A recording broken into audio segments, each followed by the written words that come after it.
नमस्कार, मैं हूं अमित पालित। ईडी के बाद केजरीवाल क्राइम ब्रांच के रडार पर हैं। नोटिस देने के लिए क्राइम ब्रांच की टीम अरविंद केजरीवाल के घर के बाहर मौजूद है। 1 घंटे से ज्यादा का वक्त बीत चुका है, अभी तक किसी ने भी नोटिस रिसीव नहीं किया। नोटिस को लेकर बवाल ही बवाल है और इंडी अलायंस में हड़कंप सिर्फ इन्वेस्टिगेशन को लेकर नहीं हुआ है, सीट शेयरिंग और राहुल गांधी को लेकर भी तनाव है। ममता बनर्जी ने खुल्लम खुल्ला कह दिया है कि ऐसा ना हो कि कांग्रेस 40 से नीचे आ जाए। क्या आप जानते हैं कि नरेंद्र मोदी को कौन जिता रहा है? मोदी को जिताने वाले सबसे पहले नेता राहुल गांधी हैं। क्या आप जानते हैं कि मोदी को हराने के लिए इंडी अलायंस ने कितनी मीटिंग्स की है? सिर्फ 6। तो क्या कोई सिर्फ 6 दिन मीटिंग करके मोदी को हरा सकता है? मोदी ने खुद जवाब दिया, पब्लिक के बीच आकर कहा। मोदी ने जो कहा उसका इशारा समझिए और इंडी अलायंस से जो किया है वो इस रिपोर्ट से आपको समझ आएगा।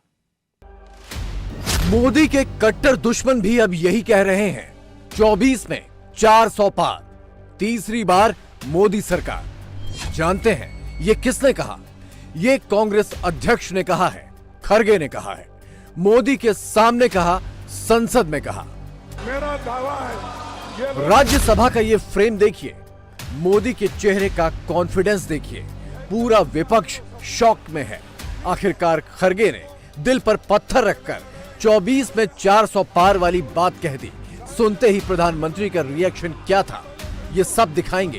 पहले ये ऑडियो सुनिए, फिर आगे की बात करेंगे। आपका इतना बहुमत है, अब तो पहले 330 334 की, अब ने तो 400 पार हो रहा है। अरे 400,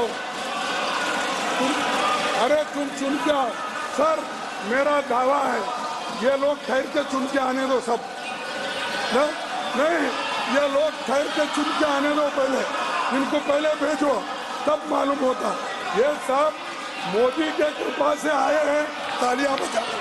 हाँ, ये मोदी के कृपा से आए वो तालियां बजा रहे। यहाँ के लोग तो पूरा मोदी जी के आशीर्वाद से ही आए हैं। मोदी कहीं नहीं जा रहे, 24 में तीसरी बार आ रहे हैं। सारे सर्वे यही बता रहे हैं। कांग्रेस के इंटरनल सर्वे में भी ऐसे ही ट्रेंड सामने आ रहे हैं। मसला बस सीटों का है। क्या खरगे भी यही मान रहे हैं? मोदी जी कहते हैं जब भी उम्मीद खत्म होती है मोदी की गारंटी शुरू हो जाती है। मोदी जी ने कहा कि उनकी गारंटी का मतलब है कि वो अकेले ही उन्हें पूरा कर सकते हैं। मोदी जी ने वाराणसी में कहा मोदी की गारंटी सुपरहिट होगी और इसी तरीके से मोदी की सीटें कम करने के लिए एक नया चिप फिट करने की कोशिश हुई है। Divide and rule. क्या 24 के लिए यही है मोदी विरोधियों का टूल? क्या देश तोड़कर, समाज को बांटकर 24 में राज करना चाहती है इंडी अलायंस? क्या नॉर्थ को साउथ से, ईस्ट को वेस्ट से लड़ाकर मोदी को हटाना चाहती है इंडी अलायंस? क्या हिंदू को मुसलमान से भिड़ाकर, आपस में लड़ाकर वोट बटोरना चाहती है इंडी अलायंस? एक साथ कई लोकेशन पर मोदी विरोधी टोला इकट्ठा हुआ है। राहुल झारखंड में दाखिल हो गए हैं। झारखंड में सोरेन की पार्टी के विधायक हैदराबाद में लैंड कर चुके हैं। केजरीवाल की पार्टी दिल्ली में माइक और तख्ती पकड़कर शोर शराबा करने लगी है और बिहार में तेजस्वी की पार्टी आग उगल रही है। सबका मकसद एक है, 24 में मोदी को हटाना, पब्लिक को मोदी के खिलाफ भड़काना, इस तरह के एडिटेड पोस्टर फैलाना,